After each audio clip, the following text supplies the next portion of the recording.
মঙ্গলবার রাতের আধারে পাকিস্তানের বেশ কয়েকটি জায়গায় হামলা চালায় ভারত নিয়ন্ত্রিত কাশ্মীরে পাকিস্তানের হামলার সম্ভাবনা সূত্রের জবাবে ভারতের এমন পদক্ষেপ।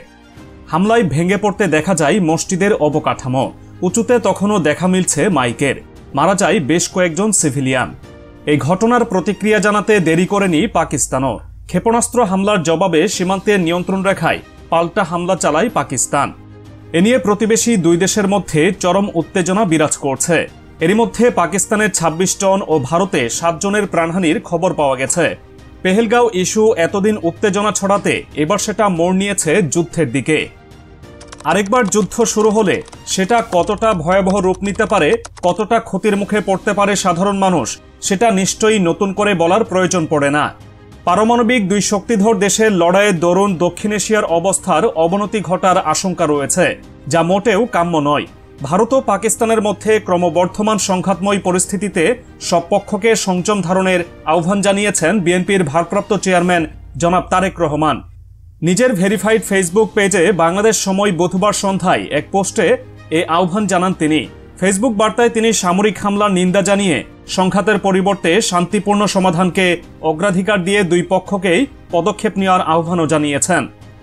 তারেক রহমান বলেন, প্রতিবেশী অঞ্চলে উত্তেজনা বাড়ায় আমরা সামরিক হামলার নিন্দা জানাই এবং ক্ষতিগ্রস্ত পরিবারগুলোর প্রতি সমবেদনা জানাই। আমরা সংশ্লিষ্ট সবাইকে সংযম প্রদর্শন এবং সংঘাতের শান্তিপূর্ণ সমাধানের জন্য পদক্ষেপ নেওয়ার আহ্বান জানাই। অভিন্ন স্বার্থ এবং আকাঙ্ক্ষার উপর নির্মিত একটি স্থিতিশীল এবং শান্তিপূর্ণ অঞ্চল সবার সর্বোত্তম স্বার্থে কাজ করে। এদিকে ভারত পাকিস্তানের মধ্যকার ক্রমবর্ধমান উত্তেজনায় গভীর উদ্বেগ প্রকাশ করে বুধবার এক সংক্ষিপ্ত সংবাদ বিজ্ঞপ্তিতে উভয় দেশকে শান্ত থাকার পাশাপাশি সংযম প্রদর্শনের আহ্বান জানিয়েছে বাংলাদেশের পররাষ্ট্র মন্ত্রণালয়। এই সংঘাতে উদ্বেগ প্রকাশ করছে বিশ্বের অন্যতম পরাশক্তি চীনও। ভারতের দাবি, এটি ছিল কাশ্মীরের পহেলগাঁওয়ে সম্প্রতি ঘটে যাওয়া জঙ্গি হামলার পাল্টা পদক্ষেপ। ওই হামলায় বহু নিরীহ পর্যটক প্রাণ হারান। ভারত পাকিস্তানকে এ ঘটনার জন্য দায়ী করে পাল্টা জবাবে পাকিস্তানের সীমান্তবর্তী এলাকাগুলোতে হামলা চালায়।